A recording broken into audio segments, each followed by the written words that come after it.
Afinal, que papo é esse? Fala galera, chegamos com o terceiro episódio do Que Papo é Esse e hoje eu estou muito honrado de receber um convidado muito especial. E primeiro quero agradecer nossos patrocinadores, Espaço de Bicho, líder de vendas em produtos pets na Shopee Brasil, Dr. Vitor Vercellens, atendimento especializado em psiquiatria pelo Hospital Albert Einstein e atendimento presencial em Goiânia e atendimento online para todo o Brasil. Start Construtora, que oferece serviços especializados em construção, desde o planejamento de obra até o gerenciamento e execução. Então você já sabe, né? Vai construir ou reformar? Chama a Start para dar um start nos seus planos. E Bárbara Farina, a chefe de cozinha que se transformou na marca de gastronomia mais desejada do mercado e alta gastronomia. E pessoal, falando sobre a nossa parceira Bárbara Farina, hoje ela mandou um bolo pra gente se deliciar durante o Que Papo é Esse. Um bolo de amora, quem conhece sabe que é uma experiência. Lá na Bárbara Farina, gente, a experiência começa no atendimento. E ela mandou um bolo de amora pra gente, que tem uma massa super leve, parece uma pluma, e eu descobri o segredo. Sabe o que é? Não vai farinha de trigo, ou seja, não tem glúten. Quando eu fui procurar o perfil dele, algumas pessoas disseram assim: ele é um economista muito genial, ele é um professor muito genial, ele é um pesquisador muito genial, mas o que mais me marcou foi escutar: ele é um intelectual muito genial. Aí eu fiquei nervoso. Converso hoje com o professor Benito Salomão, do Instituto de Economia e Relações Internacionais da Universidade Federal de Uberlândia. Quero, assim, ressaltar que é uma honra te receber nesse episódio hoje, para a gente poder bater um papo. E seja muito bem-vindo. Uma boa tarde a todos, né? Quero dizer que é sempre um prazer estar aqui nesse microfone e me colocar à disposição aí para essa boa conversa que teremos aqui sobre economia e áreas afins. Professor, e eu vou te contar uma coisa. A gente tem uma parceira, a Bárbara Farina, que a gente conversando aqui nos bastidores, você já me contou que já conhece o trabalho dela e adora o trabalho dela. Ela mandou um super presente para nós, que é o seu bolo de amora, que é extremamente famoso, seu carro-chefe. Aqui tem até um jeito certo de abrir o negócio. Então hoje a gente vai, durante o nosso papo, a gente vai se deliciar com Bárbara Farina. Deixa eu achar o lado certo aqui de tirar o adesivo para poder abrir para o pessoal que está em casa poder ver. Esse bolo, eu costumo dizer, professor, que o atendimento com a Bárbara começa, assim, a experiência com a Bárbara começa no atendimento. Ela tem uma funcionária lá, Esther, que presta um atendimento, assim, de outro nível, cuidado, sabe? É tudo muito impecável. Então, começo te servindo um pedaço de bolo e já a gente começa o nosso papo. E aqui tem até um jeito certo de partir o bolo, viu? Ó, é assim que a gente faz. Vou pedir para você aproximar seu pratinho aqui para mim. Eu espero não quebrar o bolo, não conseguir não quebrar. Já vou te passar seu garfinho. Muito obrigado. Imagina. Vou me servir também. Tem um cafezinho aqui. Eu sou cafezeiro, né? Então, como bom mineiro... Mineiro, exatamente. Sempre que o pessoal fala do café, eu costumo lembrar que na história do Brasil, lembra da República Café com Leite, que era um rodízio na presidência entre Minas e São Paulo? O café tá aí presente na nossa história sempre. Então, fica à vontade para se servir durante o papo, a todo momento. Gente, e como eu estou diante de uma pessoa que foi indicada como economista do ano em 2021 pela revista Economia em Ação, eu vou começar fazendo uma pergunta do momento. Professor, taxa Selic em 13,25%. O que é isso na prática para quem está nos escutando, nos assistindo e não conhece? Quais os efeitos dela para o mercado de crédito e especialmente para o brasileiro, para o consumidor final desse grande mercado? Veja bem, primeiro, o que é a taxa Selic? A taxa Selic é uma taxa de juros, conhecida como taxa básica de juros, e eu já explico por quê. Pensa numa economia com dois bancos. Vamos pensar num modelinho aqui com dois bancos. Suponha que ao final de um dia, o banco A tenha fechado o seu caixa com sobra, e o banco B tenha fechado o seu caixa com déficit. Então, no final desse dia, o banco B, que precisou de recursos para fechar o seu caixa, ele pode recorrer ao banco A. E recorrendo ao banco A, ele vai emitir um título de dívida para ser pago no dia seguinte, e o banco B e o banco A vai emprestar os recursos para o banco B, correto? Perfeito. E com isso você equilibra o caixa ao final de um dia nos dois bancos, nessa economia hipotética. Agora, essas operações entre bancos, né, nós chamamos de CDI. Então, aquele brasileiro que está nos ouvindo, quando ele fala ali que o investimento está acima do CDI ou está abaixo do CDI, o CDI é essa taxa que os bancos utilizam para emprestar recursos mutuamente. Agora, suponha um segundo caso, onde nós continuamos numa economia hipotética com dois bancos, e num determinado dia, os dois bancos eles vão fechar o seu caixa com insuficiência de recursos. Quando isso acontece, existe uma instância acima, que nós chamamos de Banco Central, que vai fornecer essa liquidez. É o redesconto? Não. Não. Redesconto é um outro tipo de operação para salvamento de bancos. O banco fechar o dia com mais saques do que depósito é normal, tá? É absolutamente normal dentro das suas operações. Num dia fecha com sobra, no outro dia fecha com excesso de caixa, no outro dia com insuficiência, assim eles vão se coordenando entre si, mas há uma instituição que se chama Banco Central e que ao final do dia ela pode oferecer, emitindo títulos de dívida ou recolhendo títulos de dívida num mercado de títulos que se chama Selic, fundada em 1979. A Selic é de 1979. Então a Selic ela não é uma taxa de juros, ela é uma câmara de compensação dos títulos das operações que os bancos comerciais fazem com o Banco Central. Aí você me fala, a Selic subiu, né? Significa que o Banco Central vai passar a cobrar mais do sistema financeiro por essa liquidez que ele precisa injetar na economia quando os bancos sofrem insuficiência de caixa. Basicamente é isso. Por isso que nós chamamos essa taxa, inclusive, de taxa básica de juros. Porque o custo para os bancos recorrerem ao Banco Central e fechar o seu caixa do dia vai ficar maior. Ficou maior a partir da última reunião do Copom. Se isso acontece, o normal em uma economia em condições normais de temperatura e pressão é essa taxa de juros empurrar toda a estrutura a termo de taxas de juros para cima. Então os movimentos da Selic, em geral, eles vão direcionar o movimento das demais taxas de juros para diferentes prazos na economia, por isso que estrutura a termo da taxa de juros. Uma vez que a Selic sobe, ela vai jogar, por exemplo, o custo do crédito para cima.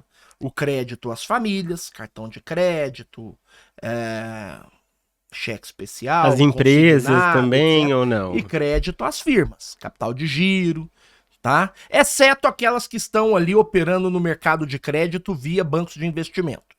Que aí existe uma outra lógica relacionada com ali o BNDES, então existe ali um impacto menor. Não que ele não exista, mas ele é bem menor para esse tipo de empresa que está buscando crédito ali via bancos de investimentos que tem esse papel de financiar formação de capital na economia brasileira, né? Então, basicamente é isso. Selic 13,5% implica em quê, em termos de crédito? Implica em retração de crédito. Esse movimento é imediato? Não. Esse movimento ele pode demorar, porque os contratos antigos precisam ir vencendo a taxas pré-fixadas pela Selic anterior, né? E os novos contratos vão sendo fixados na Selic atual. Então também esse não é um cavalo de pau que de repente tudo fica mais caro. Não, esse movimento ele é gradual, ele demora alguns meses para chegar lá na ponta, né? Por isso, inclusive, que o Banco Central a cada 45 dias faz sua reunião do Copom. Essa é uma dimensão da Selic, tá? A outra dimensão da Selic, a dimensão macroeconômica, tem a ver com o regime de metas de inflação. Por que o Banco Central sobe ou diminui juros numa economia?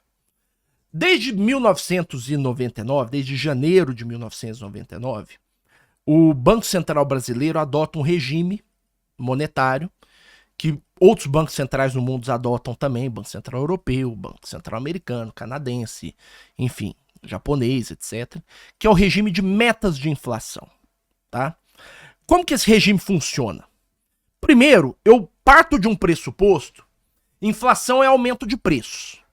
Se inflação é um aumento de preços, ela é um fenômeno observado no nível da firma, né? Então, quem reajusta preço na economia são as empresas, que nos cursos de economia nós chamamos lá de firma, tá? Então, apenas para deixar aqui o nosso ouvinte à parte. Uma vez que os preços eles são reajustados pela firma, o governo estabelece uma meta de inflação, onde ele se compromete a entregar o nível de preços que a firma reajusta, então não é o governo, dentro de um determinado número que nós chamamos de meta, né? No Brasil, os preços, o índice oficial de preços, ele deve convergir para 3% ao ano, os preços ao consumidor, pela meta. E aí o Banco Central tem uma regra de política, na qual ele movimenta esses juros para cima ou para baixo, conforme essa inflação ela se desloca da meta. Conforme eventuais choques de oferta, de demanda, enfim, deslocam essa inflação para fora da meta, o Banco Central reage a isso, ou estimulando a economia quando a inflação está abaixo da meta, que é mais raro, que é o caso mais raro, ou freando a economia através desse mecanismo do crédito que nós acabamos de falar, quando a economia está superaquecida. Né? Então, é um pouco o caso da economia brasileira agora, né? Da última reunião do Copom. Aliás, das últimas reuniões do Copom. Esse ciclo monetário ele não começou agora, né? Então, e também não termina nessa última reunião que colocou a Selic em 3 pontos. A sua expectativa é que aumente mais um pouquinho não é a minha na expectativa, próxima. o Banco Central nos comunicados, né? Nas atas, né? Os comunicados e as atas. Os bancos centrais eles têm 2 tipos de instrumentos. Os instrumentos contracionistas, né, são, por exemplo, a taxa de juros, a Selic, né, no caso do Brasil. Né? Então, esse é um instrumento contracionista. A inflação acelerou, se descolou da meta, né, tá performando acima da meta, o Banco Central eleva juros, freia a economia diminuindo o crédito e vai produzir ali uma redução do emprego, tá? Um aumento do desemprego para tentar fazer esses preços convergirem para a meta. Mas feito isso, ele tem outros instrumentos que são os não contracionistas, que aí são aqueles comunicados, né? Como por exemplo, depois da reunião do Copom, sempre vem o comunicado, que é a forma como a diretoria do Banco Central, os 9 membros do Comitê de Política Monetária, estão enxergando os dados da economia brasileira e como eles estão informando aos agentes de mercado a forma como eles vão atuar no horizonte relevante de tempo, que a gente chama, né? As atas já são instrumentos um pouco mais formais, né? Em geral, elas são publicadas uma semana depois da decisão do Copom, e aí elas trazem ali uma leitura um pouco mais detalhada da economia brasileira. O fato, observando o regime de metas de inflação, no Brasil e também no mundo, porque isso não é um fenômeno que está acontecendo só aqui, o fato é que nós temos uma inflação que ela vem performando acima da meta desde 2021, portanto, desde a saída da pandemia. Está distante do centro da meta. Distante do centro da meta e em muitos momentos acima do limite superior da meta. Porque existem limites ali de 1,5% ali dentro dos quais a inflação pode flutuar em situações inesperadas. Mas já há 5 anos essa inflação vem performando acima, inclusive, do teto, do limite superior da meta. E o Banco Central brasileiro tem mostrado uma enorme dificuldade em fazer essa convergência. Selic em 13,5%, há alguns economistas que estão dizendo que ela chegará a 14,5%, na verdade está 3,25%. Alguns economistas dizendo que ela pode chegar a 14,5%, alguns economistas falando que ela pode chegar a 15%. Já está na maior taxa desde o governo Dilma, né? Ela já está na maior taxa desde de antes da crise de 2008. Nós não temos Selic em 14,5% ao ano desde da crise de 2008, de antes da crise de 2008. Então, nós voltamos para um patamar de aperto monetário que nós não vimos no Brasil há 20 anos. mesmo em momentos dramáticos da nossa economia, como o final do governo Dilma ali, com todos aqueles problemas políticos que tiveram. Econômicos. Mesmo em 2018 ali com a paralisação do setor de transportes, né? Mesmo em 2020, 2021 com a pandemia. Então nós nunca tivemos Selic tão alta igual nós temos agora. É um problema? Não é um problema se a gente conseguir convergir essa inflação para a meta.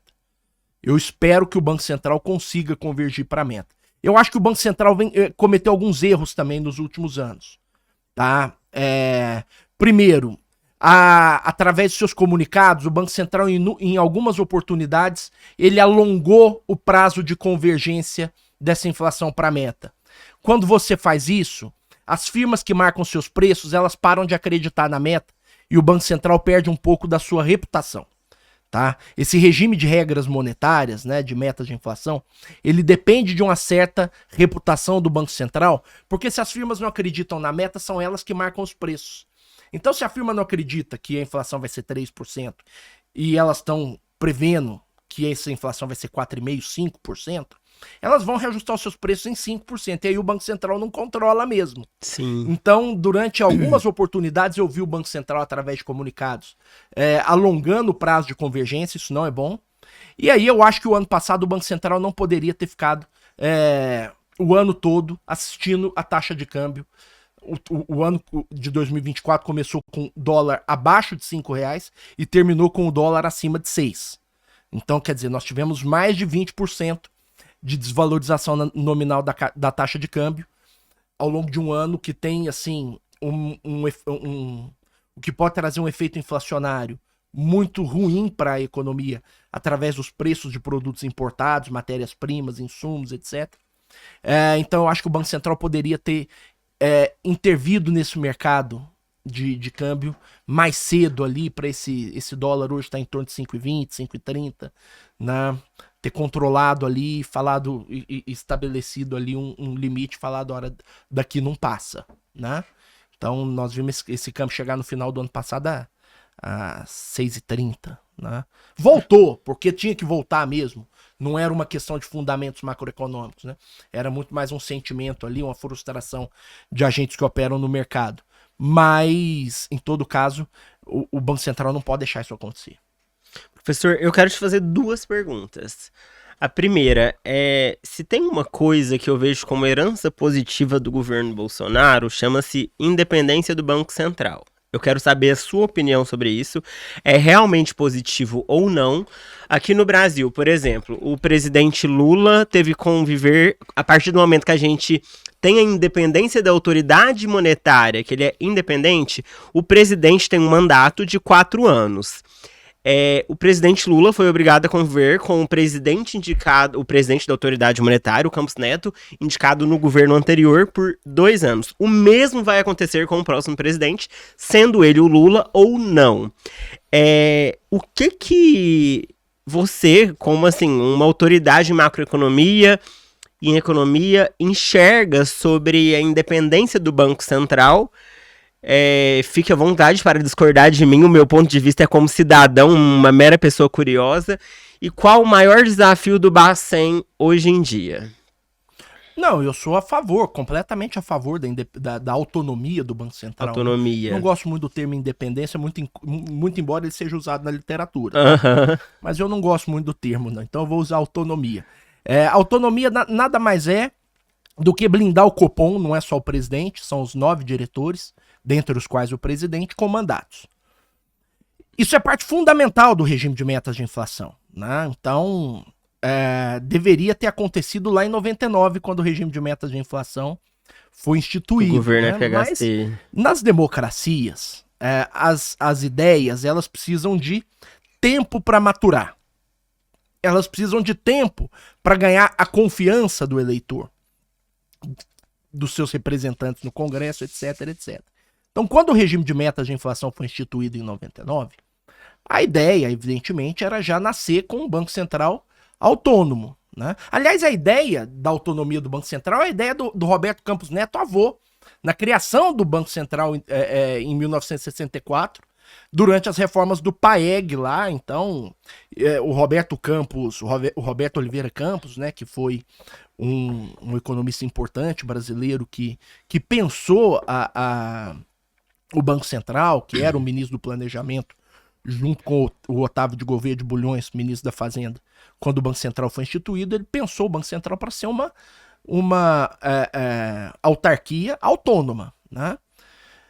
Enfim, nas ditaduras isso é difícil, né? Então, sim, em regimes autoritários isso é complicado. Nas democracias, nós tivemos assuntos sempre ali mais urgentes, né? Como a Constituição de 88, a debelação da hiperinflação, a resolução de problemas sociais herdados ali dos 500 anos de negligência, com questões ali de desenvolvimento humano, etc, etc.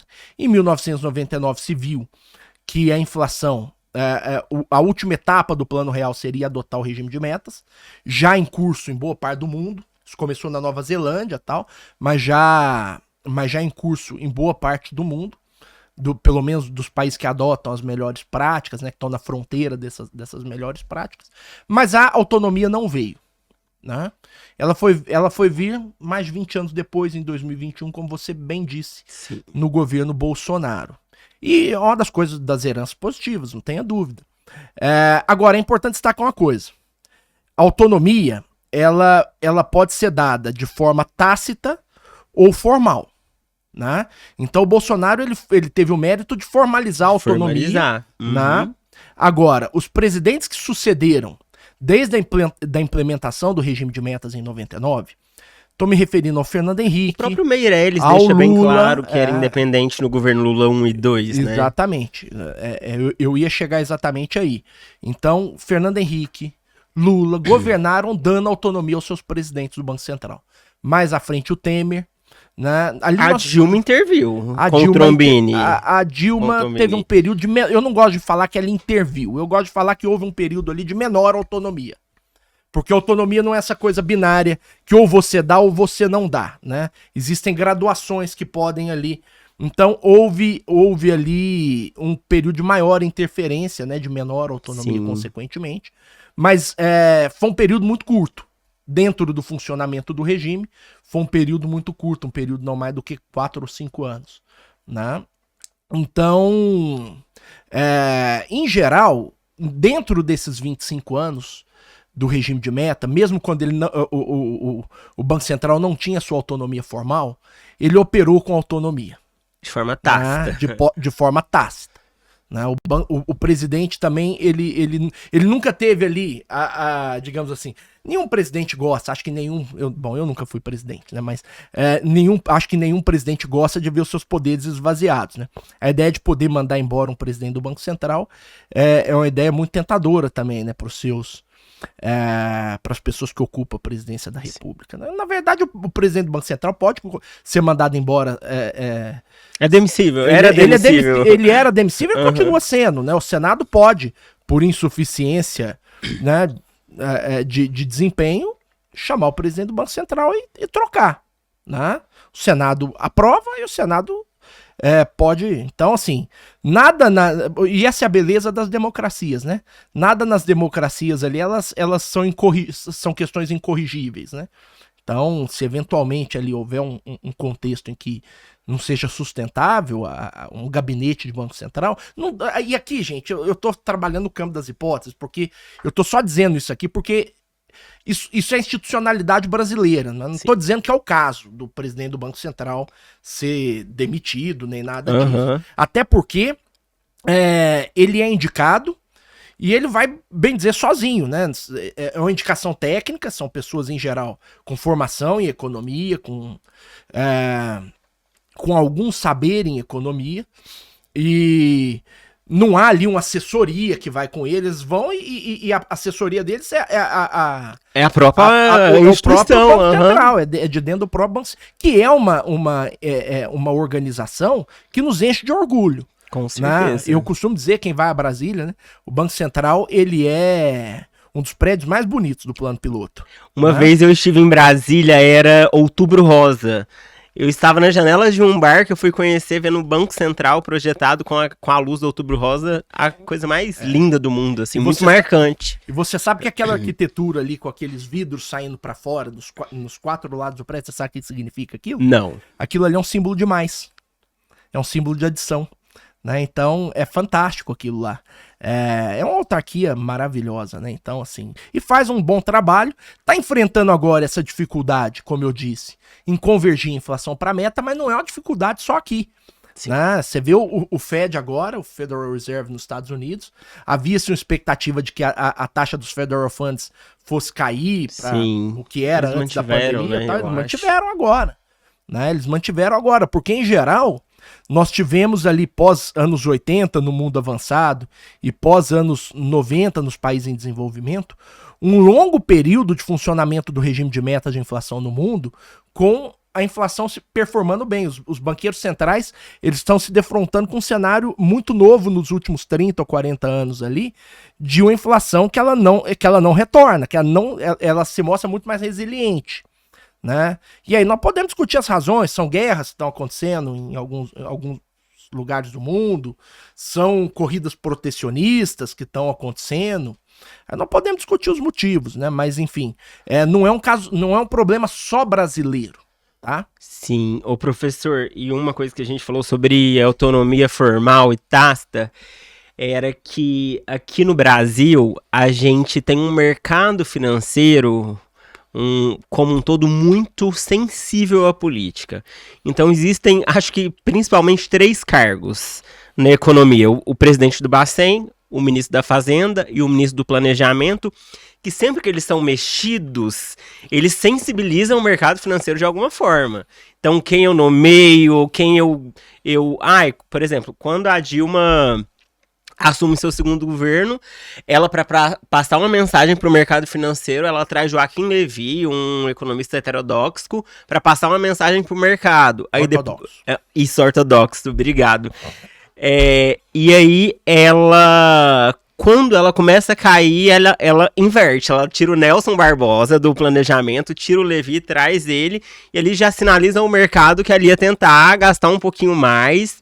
E esse mercado financeiro no Brasil é muito sensível a esses movimentos políticos, né? No Brasil e no mundo, porque assim, preços financeiros, eles refletem as condições de oferta e demanda. Sabe aquele curso de oferta e demanda lá da microeconomia que a gente ensina? Sim. Que o preço e as quantidades elas se ajustam. Sim. De acordo com as inclinações. O mercado financeiro é isso, né? O mercado financeiro é isso. Hoje você pode estar comprado numa ideia, mas você pode estar vendido numa ideia, porque o custo de reversão de uma transação ele é pequeno. Né? Então, assim, na economia, você tem sinalizadores, né, que vão ali expressar um sentimento, mas são questões de mais curto prazo. Eu gosto de olhar sempre as questões de fundamentos, que são aqueles agregados ali mais de médio prazo, de longo prazo, então, que é para onde a economia vai caminhar quando todos esses ruídos eles forem dissipados. No caso do governo Dilma, ali você teve a saída do Mantega, a entrada do Levy, depois a entrada do Nelson. A própria substituição de uma autoridade econômica 3 vezes ali num horizonte de menos de 1 ano e meio. Curtíssimo prazo. Né? Já mostra um sintoma de algo que não está funcionando bem. Sim. Que não estava performando bem. Né? Então, assim. E o Mantega acompanhou a Dilma desde Lula, né? De Lula 2. O Mantega foi um dos ministros mais longevos, né? Da economia do Brasil. Então, assim, nós já tivemos isso, por exemplo, no governo Itamar. Né? Então, quem conhece a história do Plano Real sabe que o Fernando Henrique foi o 4º ministro da Fazenda do governo Itamar. Né? Então, isso é um sintoma de que as coisas não vão bem. Né? Você não pode substituir ministro de Estado. Como trocar de roupa. Exatamente. Outra coisa, isso não é uma partida de futebol que você vai lá e troca o técnico. Né? Então, e outra coisa, uma coisa que tem me incomodado muito, né, nas eleições brasileiras, né, na forma, porque isso tudo que nós estamos falando sobre o governo Dilma é pós-eleição, né? Então, que é a ideia, primeiro, os partidos eles foram se esvaziando de plataformas de plataformas em geral, tá? Mas sobretudo das plataformas econômicas. Então, hoje chega uma época de eleição, os candidatos se colocam, eles não têm, via de regra em geral, não tem muita leitura em economia, eles vão lá, chamam algum economista que tem espaço na mídia e olha, esse aqui vai ser o meu... A gente brinca com a ideia de posto Ipiranga, né? Mas isso não aconteceu só nessa eleição. Sim. Isso virou uma, digamos assim... Uma prática. Isso virou uma prática corriqueira, porque... Bom, tem a ver com outro aspecto que eu não vou entrar, pelo menos não agora, aqui na nossa conversa. Então você vai lá, chama um economista, e aí você sinaliza pro tal mercado, né? Você dá uma satisfação pro tal mercado. O viés que vai ter o meu governo. Exatamente. Então você dá uma certa sinalização. O problema é que quando você adota esse tipo de postura, uma coisa é antes de ganhar a eleição, outra coisa é depois. Com certeza. Né? O Max Weber tem um texto belíssimo que se chama Política por Vocação. Uma palestra dele de 1917, onde ele fala sobre a ética da responsabilidade e a ética da convicção na vida pública. Então, o homem público, né, o homem de Estado, ele pode ter as suas próprias convicções. Mas na situação de homem de Estado, e muitas das vezes ele vai ter que tomar decisões que contrariam as suas próprias convicções e, portanto, ele precisa adotar uma chamada ética da responsabilidade para cuidar do bem comum. Né? Esse texto é belíssimo do Max Weber. Então, uma coisa é uma coisa, antes de ganhar a eleição, você utilizar uma plataforma ali que tem mais ou menos a ver com aquilo que o eleitor espera. Outra coisa é quando você vai governar. E via de regra... E aí, às vezes, você escolher um economista ex ante, que tem uma certa visão de mundo já conhecida, às vezes mais atrapalha do que ajuda. Porque, por exemplo, vou dar um exemplo do Paulo Guedes, né? Assumidamente liberal. O Paulo Guedes, ele se tornou ministro da Economia, fez uma reforma da Previdência muito boa e no segundo ano de governo do Bolsonaro, veio a pandemia. E ele fez a maior expansão fiscal. De gastos. Né? Então, quer dizer, ele foi um liberal, mas com a política mais keynesiana. Né? E então, houve uma expansão fiscal ali naquele momento exatamente por isso. Há uma ética da responsabilidade que às vezes te impõe, né, você adotar medidas contra aquilo que às vezes você acredita. Né? Então, às vezes, você ir com essa carga de identificação com uma coisa ou outra... Né? Ou você, como você mesmo disse, né? Era o Levi que era ortodoxo, aí vem o Nelson que é mais heterodoxo. No governo esse tipo de coisa costuma atrapalhar, né? Porque as pessoas compram ou vendem suas posições nos mercados, né? Baseados nessas expectativas, e que são expectativas que amanhã no dia a dia do governo elas podem ocorrer ou não, a depender das circunstâncias, né? Como diria o Maquiavel, né? Então, no governo, o homem de Estado ele precisa da virtude, né? Que são as qualidades do homem de Estado, mas ele também precisa da fortuna, né? Do imponderável, daquilo que você não controla. Sim. Professor, pra gente mudar um pouquinho de assunto, mas sem mudar muito, eu quero que o senhor explique pra mim, pro Luiz que tá lá em casa, não tem nenhum conhecimento de economia. A gente sabe que macroeconomia é o que domina principalmente o dia a dia de um país, porque ali vai envolver... A gente fala muito de política econômica, mas política econômica não é basicamente, é política econômica. É política monetária, é política fiscal, é política cambial, é um conjunto de fatores. Mas explica pra mim, pro Luiz que tá em casa ouvindo agora, o que é macroeconomia? Porque talvez sem muito conhecimento, eu te falaria assim, professor, para mim macroeconomia consiste no estudo da inflação, do PIB, do desemprego, do comércio exterior, do crescimento econômico. Explica pra gente o que é a macroeconomia, assim, de uma forma objetiva e clara para quem tá em casa entender e aprender, porque depois eu tenho mais perguntas sobre isso. A macroeconomia é um tópico dentro da economia, né? Nem sempre ao longo dos anos havia essa divisão entre macro e microeconomia. Então, a economia, quando ela foi criada lá pelo Smith, pelos clássicos de primeira geração, o Cell, o Malthus, o Ricardo, ela era chamada de economia política, né? E ela é uma ciência típica do homem de Estado. Ela é voltada a pensar as questões de Estado. É, com o passar dos anos, né, então essa ciência ela foi se transformando. Até e com o passar dos anos também, os estados nacionais eles foram se organizando para consolidar estatísticas, né? Porque você não tem macroeconomia sem a consolidação de um sistema de contas nacionais para você contabilizar esses agregados. Então, macroeconomia não é o PIB, não é a inflação, esses são agregados macroeconômicos que a macroeconomia se dispõe a compreender. Mas até ali, a geração do Marshall, do Walras, não havia muito essa distinção entre macro e microeconomia. E hoje também não existe muito essa distinção, porque boa parte da macroeconomia que importa mesmo, que é a macroeconomia de fronteira, ela é microfundamentada. Porque o efeito de uma política macroeconômica ela vai depender muito da resposta dos agentes econômicos, das firmas, das famílias, dos trabalhadores, etc, etc. Então você calibra modelos ali onde você tem um governo com um vetor de instrumentos de política, sejam elas fiscais, monetárias, etc.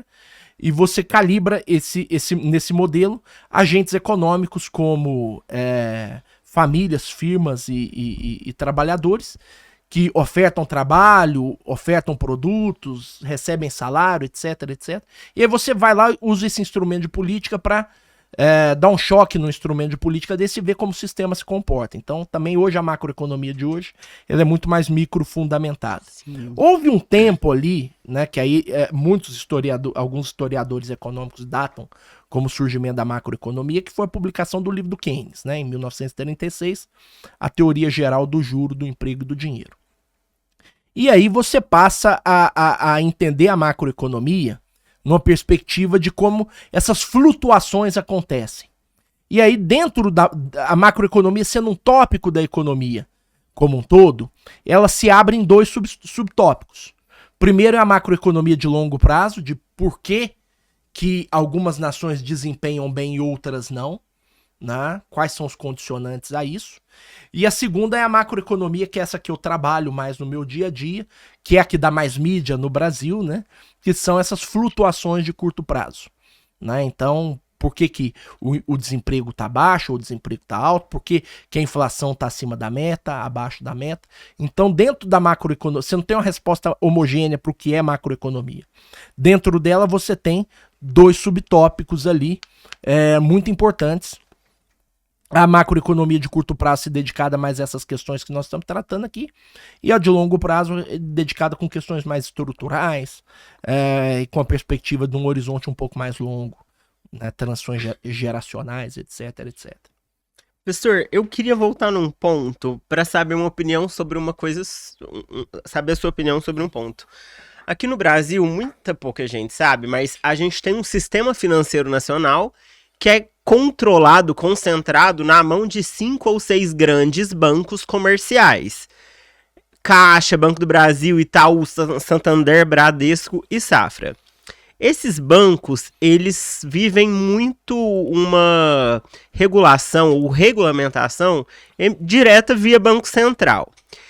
O nosso mercado, o nosso sistema financeiro nacional, ele tem evoluído ao ponto que fintechs têm surgido e ocupado grandes espaços. Por exemplo, Nubank, C6, Banco Pan. Essas outras categorias de fintechs, elas não estão sobre a normatização de normas e dispositivos emitidos pelo Banco Central. Por exemplo, um instrumento que eu discorde de mim se achar devido, mas, por exemplo, a gente citou aqui que existe política fiscal, cambial, monetária. A gente tem um Banco Central que é muito comum ver agora, mas que ele tem uma autonomia, então vai depender dele. Mas antes, governos usavam o Banco Central para fazer política monetária através de um dispositivo chamado redesconto. Por exemplo, eu, pessoa física, quando eu preciso de um empréstimo, eu recorro a um banco, a uma financeira, e aí a gente para pensar. Mas e um banco comercial? A quem ele recorre se ele precisa de um empréstimo? Ele recorre ao Banco Central, que é o banqueiro dos bancos. Existe uma taxa de empréstimo para esses bancos comerciais, que é o redesconto. E aí o Banco Central, tenta passar um recado através do valor dessa taxa de juros, dessa taxa desse redesconto. Se ela está alta, eu tento segurar o crédito e a moeda na economia. Se ela tá baixa, eu tô tentando estimular o crédito, a moeda.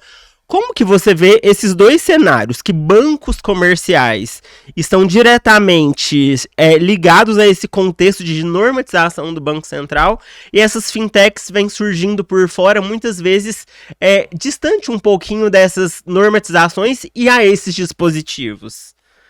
Bom, veja bem, o Alfred Marshall, que é um economista muito importante, existe uma passagem dele em que ele compara o capitalismo a uma floresta. A floresta, se você sobrevoa uma floresta, você tem a impressão de estar sobrevoando um grande tapete verde homogêneo. Se você desce e entra a pé dentro da floresta, você enxerga que tem árvores que estão nascendo, árvores que estão crescendo, árvores que estão morrendo e árvores que estão caindo. Então, olhando de cima, a floresta parece um grande tapete verde homogêneo, isso é a macro. Olhando de baixo para cima, as heterogeneidades aparecem, isso é a micro. Bom, as fintechs, a revolução das fintechs, são inovações financeiras atreladas a inovações tecnológicas que permitiram ali largamente a redução dos custos de transação do sistema financeiro. Então, aquelas tarifas, etc. Que eram não deixa de ser uma democratização, né, desse universo. Mas também você tem que se lembrar o seguinte: o mercado financeiro, como todos os outros mercados, ele é composto por assimetrias de informações. E é por isso que você precisa de um banco central supervisionando. É por isso que o sistema, o Banco Central existe para, por exemplo, saber se o dinheiro do depositante ele está sendo tratado dentro dos parâmetros que a lei exige, por exemplo, na questão do multiplicador bancário. O banco ele não trabalha com recurso próprio, ele trabalha com recurso do depositante. Então, uma vez que você vai lá e deposita um dinheiro no banco, isso vai virar crédito para um outro correntista, né? Então, o Banco Central ele estabelece parâmetros para que essa criação de moeda endógena via sistema bancário ela aconteça na economia. As fintechs apareceram, né, e num primeiro momento isso era um movimento ainda muito embrionário, né, mas conforme elas vêm ganhando a relevância que elas hoje têm, né, na economia brasileira, você não tenha dúvida que isso vai passar por regulamentação e por supervisão do Banco Central. Precisa passar. Certeza. Então, por mais que tenha democratizado ali o acesso ao crédito, por mais que tenha, por exemplo, né, uma questão que hoje a gente observa, né, as agências de banco, as agências físicas de banco, elas estão fechando no atacado, elas estão fechando a passos largos, né? Por quê? Porque houve ali esse movimento de plataforma, bom, não vou saber se a palavra é essa mesmo, né? Mas de plataformização do atendimento bancário e financeiro, etc. Isso é muito bom, né? Por outro lado, isso desemprega também, né? Então, pessoas que tinham carreiras no sistema bancário e tal. Mas o mercado vai ficando cada vez mais competitivo. Então isso se interessa ao consumidor final, certo? Ao ver os serviços financeiros, bancários, tentando ser cada vez mais competitivo para esse consumidor final que está na ponta dessa esteira. Eu não vou dizer nem que interessa para o consumidor final, é claro que interessa, mas o consumidor final e aquele trabalhador que trabalhava numa agência bancária são a mesma pessoa, né? Mas o fato é que, independente de interessar ou não interessar,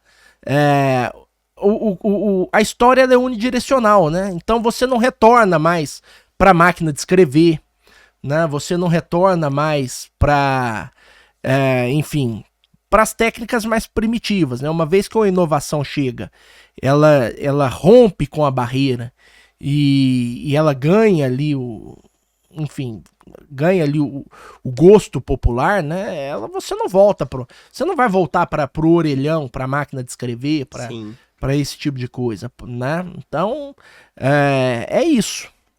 Então, independente de interessar ou não interessar, a história não volta.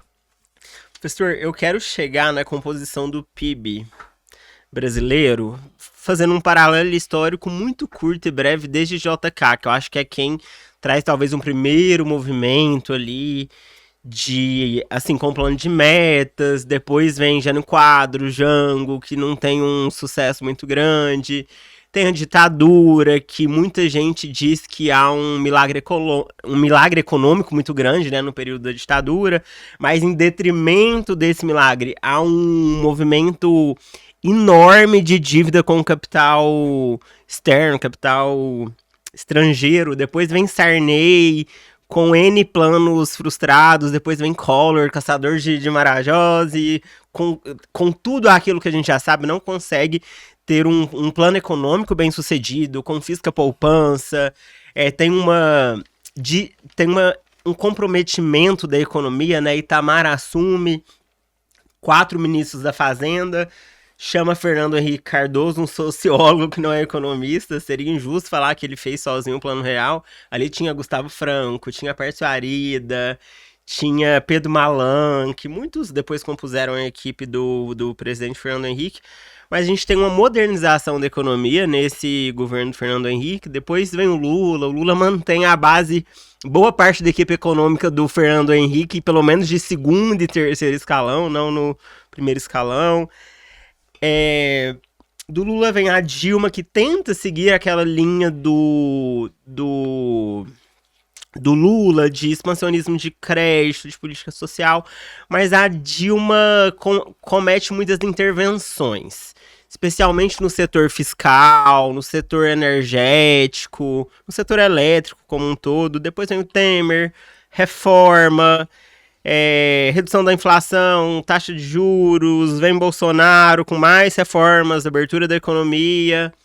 Mas, de um outro lado, tem uma pandemia, vem Lula 3, Lula tá aí com um crescimento do PIB superando todas as expectativas, mas tá enfrentando um probleminha de inflação. Queria saber de você, olhando o histórico nacional, quais são as principais bases que compõem o PIB, falando de setor primário, secundário e terciário, porque eu vou te confessar que eu fiz muitas pesquisas em bons domínios. Olhei na USP-Exalc, na Mackenzie. Eu vi, por exemplo, o setor primário, que é o agronegócio e suas derivações, compõem 7% do PIB nacional, e vi lugares falando que compõem 23%. Então é um dado que oscila muito. Setor... O dado não oscila. O que oscila é a metodologia ali, o que eles estão considerando setor primário, que... Setor secundário, pela indústria, 20%. Setor terciário, que é serviços, né, 70%. O que compõe a economia nacional, esse PIB nacional como um todo? De onde que vem a nossa força? Bom, você colocou muitas questões aí na sua fala. Eu vou tentar abarcar quase tudo, né? Se eu ficar sem falar alguma coisa, você depois me corrige. Veja bem, o primeiro movimento digamos assim, de modernização da estrutura produtiva no Brasil, aconteceu com Mauá. Então não foi com Juscelino Kubitschek, foi lá com o Mauá, né, a construção de ferrovias, etc. Depois nós temos um movimento ali na era Vargas, sobretudo com a crise de 29 e a guerra, e a inviabilidade de se importar produtos acabados aqui para a economia. Nós iniciamos aquilo que nós chamamos de modelo de substituição de importações, né? Então nós paramos de importar ou diminuímos a quantidade de produtos acabados que nós importávamos para tentar substituir por produção local desses produtos, né? E aí entra um pouco, né, disso que você chamou, né, o plano econômico. Nós nunca conseguimos ter um grande plano econômico, e eu acho que isso é uma coisa que está um pouco na mentalidade do brasileiro, esperando um grande plano econômico, né, que vai mudar o país de patamar, e as coisas não acontecem assim, né? Então, o que o país precisa, né, pegando da democracia para cá, é de acertar suas instituições, né? Então, o Acemoglu, o James Robinson e o Simon, que ganharam agora o Prêmio Nobel de Economia, eles ganharam em grande medida. Eles têm um livro que se chama Por que as Nações Fracassam, né? Onde eles falam sobre a importância das instituições para o crescimento econômico. Então, boas instituições, elas geram bons incentivos. bons incentivos geram práticas econômicas como a inovação, né? Geram práticas econômicas como a poupança, né? E esses elementos, como a acumulação de capital humano, né? Essas práticas que são práticas cotidianas do nosso dia a dia, que vão fazer o PIB da economia brasileira crescer a longo prazo, né? Agora, a base disso são boas instituições ali que te dê o quê? Que te dê as bases para você correr atrás. Então, assim, aqui no Brasil existe muito essa cultura ainda, né? Isso não é de agora, mas essa cultura de se fazer um plano econômico. Então, se a gente pega, por exemplo, lá nos anos 40, o IPEA publicou um volume que transcreveu um debate histórico na Câmara de Desenvolvimento dos anos 40 lá, entre o Roberto Simons e o Eugênio Goudin, né? Ali havia um debate entre duas visões de mundo sobre como o país ia se desenvolver. O Simons com a ideia do plano econômico, com a ideia de industrializar o país através das intervenções do Estado, o Estado como financiador desse investimento, etc, etc. E o Goudin com a visão um pouco mais liberal, com a preocupação com estabilidade macroeconômica, etc, etc. O Brasil adotou o caminho do Roberto Simons, né? Então ali os governos que sucederam, governo Vargas, governo Dutra, governo JK, etc., eles adotaram o caminho do Roberto Simons com primeiro o movimento de substituição de importações, depois lá no governo JK você teve o plano de metas, né? Então você adotou esse regime, foram se construindo os instrumentos como o BNDE, lá nos anos 50, que hoje é o BNDES, para financiar o investimento de longo prazo no país, etc, etc. Eu não vou aqui, sabe, engenheiro de obra feita, falar, olha, a ideia dos planos econômicos gerou instabilidades macroeconômicas, crises cambiais, etc, etc, que realmente geraram, tá? Mas também deixou muita coisa que está aí até hoje, né? Então, quando você olha para uma Petrobras, quando você olha para um BNDES e tal, são heranças desses momentos da economia brasileira. Quando você olha para o Embrapa, né, você está falando sobre o agro brasileiro ele é o que é hoje em grande medida devido aos esforços da Embrapa, então isso está aí até hoje. Agora, como eu te disse, a história ela é unidirecional, né? Então você teve momentos de maior intervenção do Estado, você teve momentos de necessidade de... Então, por exemplo, você tem lá o que o João Manuel Cardoso de Mello chama de as fases da industrialização, né? Você começa lá nos anos 30, 40 com a industrialização restringida, indústria têxtil, indústria alimentícia, esse tipo de item. Depois, nos anos 50, você entra ali na industrialização pesada da economia brasileira, com fabricação de insumos, de componentes, de aço, etc. E se acreditava muito que a ruptura com o modelo agrário exportador e a entrada numa economia industrial diversificada que nós nos tornamos nos 50 anos entre 1930 e 1980,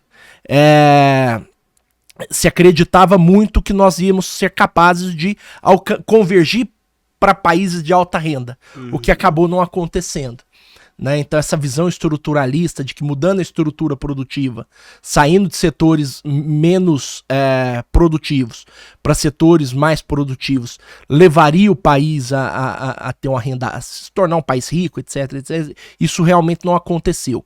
E não aconteceu só aqui, né? Então outros países como a Argentina, como Rússia, outros países que fizeram esse mesmo movimento ali, tentaram e não conseguiram, né? A própria China, né? A própria China é uma incógnita. Ela vai conseguir se tornar um país de alta renda? Alta renda não é só PIB, né? Nós temos que olhar o per capita. O PIB tá enorme, né? O PIB é grande. Quando você divide por 1 bilhão e 200, tal, tá. Existem questões de sucesso na China, não sou aqui, mas vai conseguir, né? Convergir para uma renda per capita de um país europeu, não vou nem falar Estados Unidos, de uma Espanha, de uma França, de um país, né? Então isso a história está acontecendo, né? Nós ainda vamos contar essa história lá na frente. Eu acho que simplesmente essa composição do PIB, ela não explica como os países se tornam desenvolvidos ou não, né? Então você tem países que podem ser desenvolvidos com serviços, né? Que hoje é mais ou menos 70% do nosso PIB. Mas qual que é o problema da economia brasileira, né? Eu estava falando das fases da industrialização da economia brasileira, que é usando aqui o texto do João Manuel, que é a ideia de industrialização restrita, que começa lá nos anos 30 e vai até os anos 50, e a industrialização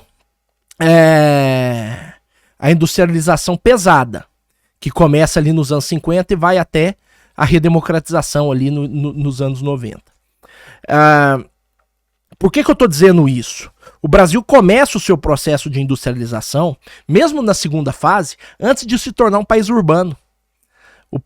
O Brasil vai se tornar um país predominantemente urbano nos dados do IBGE, dos dados populacionais, só em meados dos anos 60. Né? Então nós tínhamos uma indústria nacional antes de termos um mercado consumidor, porque o mercado consumidor presume atividades tipicamente urbanas, que pagam salários, etc, etc. Nós não conseguimos isso.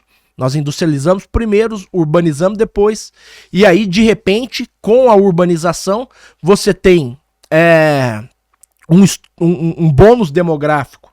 Nós saímos de 70 milhões de habitantes nos anos... Na Copa de 70, né? 70 milhões em ação. Nós éramos 70 bilhões. Hoje nós somos 213. Então, no horizonte de 2 gerações, o Brasil triplicou sua população. Né? Então, de repente, você tinha muita força de trabalho entrando no mercado de trabalho, sem as devidas condições de educação, sem as devidas condições de treinamento. Né? E aí, o setor de serviço ele explode nos anos 90, como sendo o maior setor da economia brasileira, só que em geral serviços de baixa produtividade, que pagam baixos salários, esse tipo de coisa.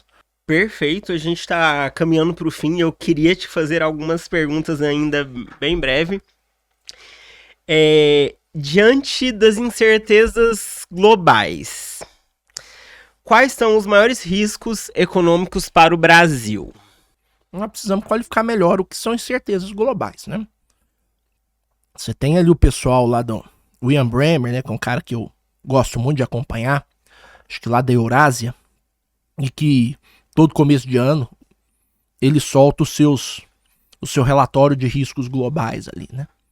Então você tem a questão climática, né? E que envolve a própria perpetuação da espécie no planeta, né? Então não estamos falando de uma coisa secundária. Estamos falando das condições de vida no planeta. Você tem a questão do colapso da classe média que está acontecendo no mundo todo. Então você tem as distâncias entre as camadas mais ricas e as camadas mais pobres. Isso aqui eu estou citando, mas não é do Bremer. Tá? O Bremer tem esse relatório que ele solta todo começo de ano aqui, mas não necessariamente é o dele. Eu estou falando da minha percepção pessoal. Então nós temos esse achatamento da classe média, esse desaparecimento da classe média das democracias, que é um problema. E você tem tudo isso acontecendo em um momento de hiperendividamento dos estados soberanos. Então quando a gente fala em dívida pública no Brasil, 80% do PIB, Estados Unidos já passou de 100% do PIB, os países europeus todos super endividados, nós estamos falando de soluções que precisam digamos assim, de um apoio financeiro dos estados que estão super endividados. Eu acho que, e o Brasil dentro desse contexto, eu acho que a grande arte da nossa geração de economistas vai ser fazer conciliar uma mudança do padrão energético no mundo e particularmente no Brasil, um aprimoramento do colchão social a partir não só de políticas de transferência, mas do fortalecimento dos sistemas públicos de educação, saúde, etc. Mas conciliar isso com a estabilidade macroeconômica de um endividamento público estável. Né? Eu não sei se vai ser possível baixar esse endividamento público, mas um endividamento público estável. Agora a gente tá tentando, né? Mas a gente tá numa curva ascendente ainda, né? O nosso endividamento público ele tá crescendo muito, mas não são por questões fiscais, né? O dado agora do déficit primário de 2024 saiu, foi 0,09% do PIB. Do ponto de vista da história recente da economia brasileira, é o melhor resultado que nós temos em talvez 10 anos, 12 anos. Então nós vamos zerar o déficit primário, mas a dívida pública continua crescendo, né? Porque, em geral, o Tesouro Brasileiro ele tem rolado a sua dívida a um custo ainda muito alto. Professor, a gente tem mais 3 perguntas para encerrar bem rapidinho. Essa que eu vou te fazer agora. Eu não tenho pressa, viu? Então, assim, pode ficar tranquilo. Eu sei que tem horário, mas eu tô tranquilo. Quais setores da economia você observa, acredita capaz de puxar a economia brasileira para cima no médio e longo prazo? Eu não acredito nisso, né? Um setor da economia, que se a gente canalizar os esforços para lá, a economia não é assim que funciona, né? É a ideia do plano econômico voltando, né? Então, vamos fazer a indústria naval brasileira e agora nós vamos ter uma indústria... Não é assim, né? A economia brasileira vai crescer no longo prazo se os incentivos estiverem postos para ela crescer, né? Para que as pessoas montem pequenos negócios, startups, fintechs, etc, e tudo mais dessas novas nomenclaturas do capitalismo do século XXI aí, que é difícil até da gente acompanhar, mas isso... o que você precisa são de alicerces, tá? O que vem depois dos alicerces você não tem como controlar a priori, né? Então eu não tenho muito essa ideia romântica de que, olha, agora nós vamos fazer a indústria naval, né? Nos anos 70 nós fizemos a indústria aérea espacial brasileira, que é uma das melhores do mundo, né? Nós vamos fazer a indústria naval, nós vamos entrar no setor de semicondutores. Mas recentemente também tentou Lula com Ike Batista, lá, estaleiros e nananã. E o que nós tivemos depois? Nós tivemos uma década perdida, que aliás é meu próximo livro, né? Que eu não trouxe ele hoje, mas esse aqui é presente para você, meu livro anterior. O novo eu não trouxe porque você vai no lançamento. Que honra! E ó, eu quero te fazer uma pergunta sobre esse livro. Mas antes eu vou tentar fazer 2 bate-bola, jogo rápido. Vamos lá. E aí são perguntas pessoais. Ixi. Primeira, Lula colheu frutos de Fernando Henrique Cardoso? Colheu. Lula 1 e 2? Colheu. Lula só foi o que foi por causa de Fernando Henrique? De uma política, de um conjunto de fatores políticos? Não. Mas assim, Fernando Henrique é injustiçado em detrimento ao Lula? Você fez 2 perguntas. Lula colheu frutos de Fernando Henrique? Colheu. Né? O governo dele deu certo só por causa disso? Não. O governo dele teve méritos próprios. Então, assim, eu acho que o governo Fernando Henrique deveria ter um reconhecimento maior do que tem. Sim. Né? Eu acho que o governo Fernando Henrique adotou políticas públicas muito interessantes, construiu as bases. Então, quando a gente fala, por exemplo, na área da educação, lei de diretriz de base, na área fiscal, Nacional, lei de responsabilidade, PNE, Fundeb, tudo isso é Fernando Henrique, né? Sim. A própria ideia de programas de transferência de renda. Sim, Dona Ruth Cardoso, muito à frente disso. Então, tudo isso num cenário de muitas turbulências macroeconômicas.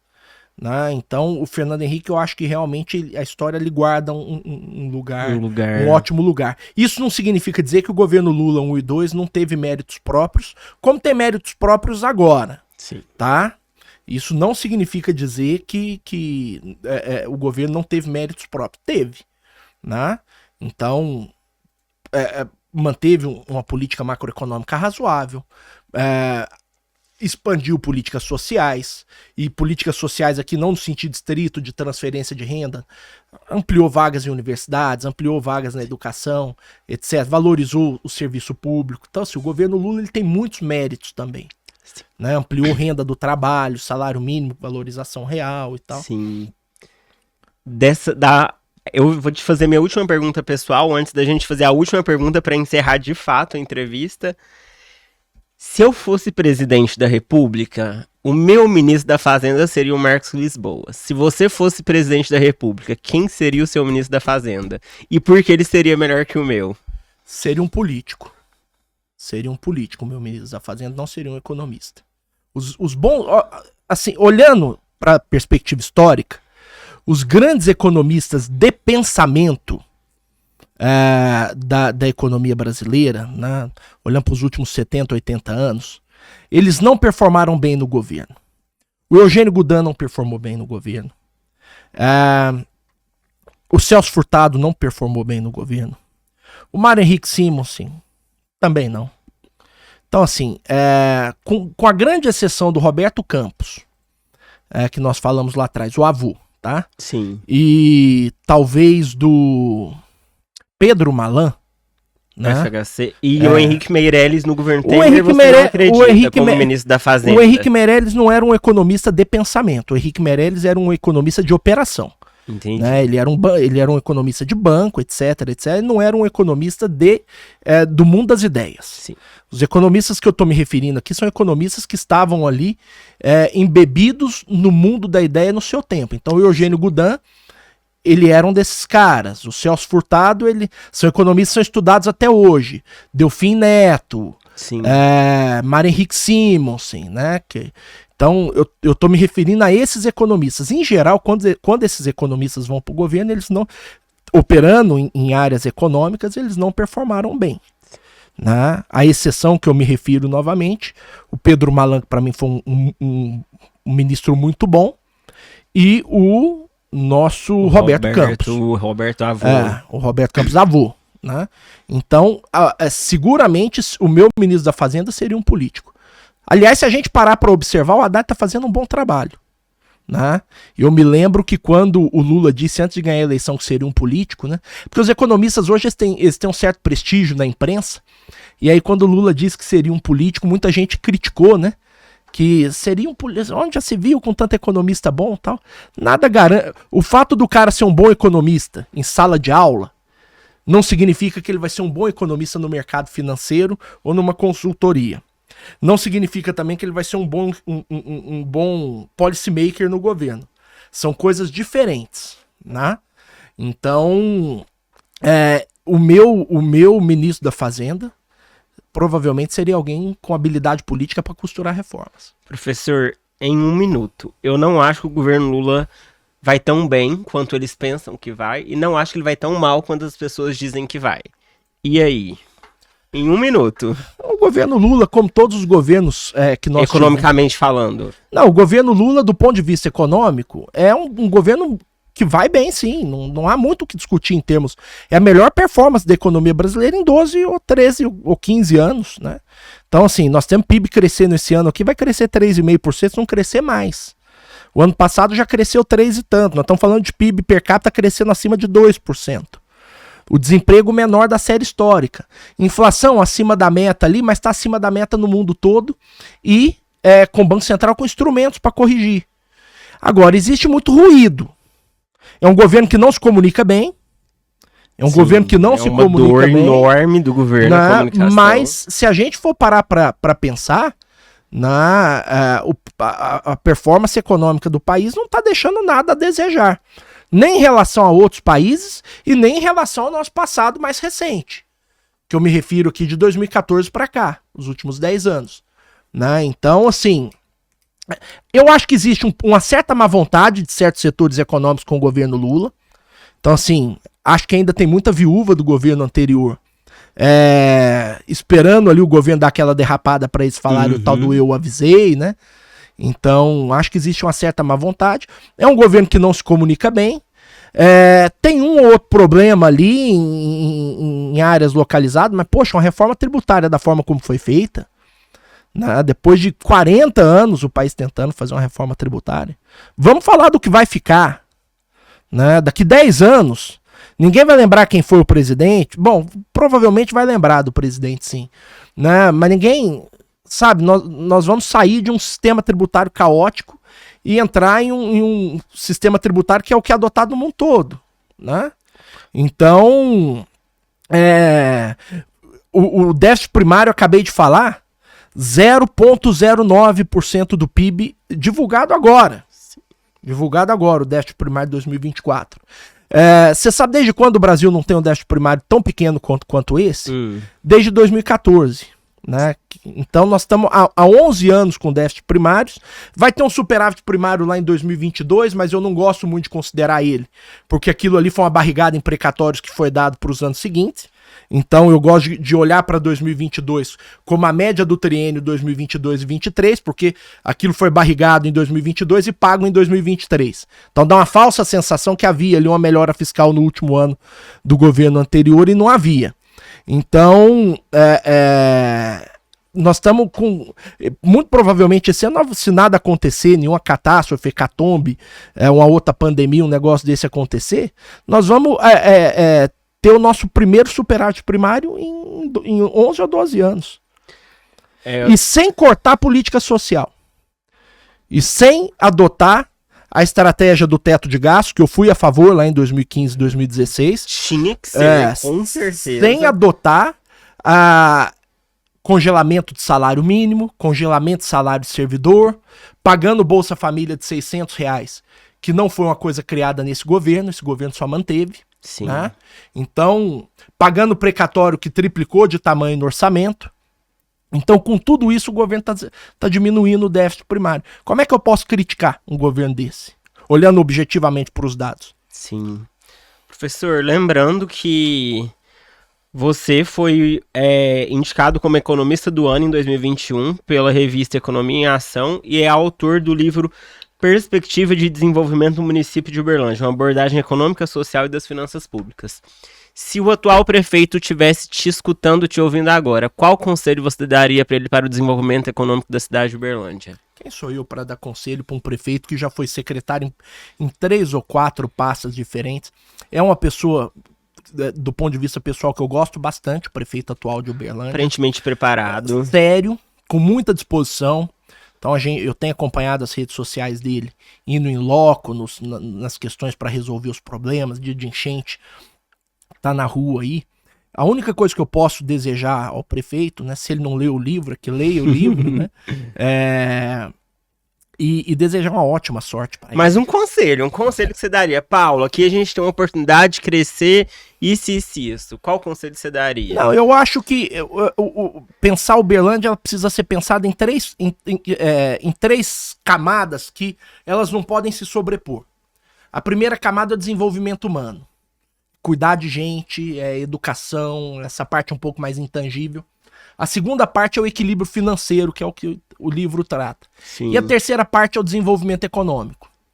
Então, isso precisa, digamos, são 3 engrenagens de um mecanismo que precisa funcionar simultaneamente. Sim. Eu acho que é isso. Bom, chegamos ao fim da entrevista com o professor Benito Salomão. Saio daqui com um presente, com o seu livro. Caio, tem como dar um foco aqui? Vou fazer leitura com muito prazer. Agradeço muito a honra de ter vindo. A indicação de quem indicou o seu nome, o Germano, um dos grandes economistas de siderurgia a nível nacional e internacional. Então, fiquei muito honrado por você ter topado esse convite. Eu te agradeço de coração, professor. E agradeço mais uma vez o presente. Foi uma honra. O prazer foi todo meu e sempre à disposição para uma boa prosa. Obrigado.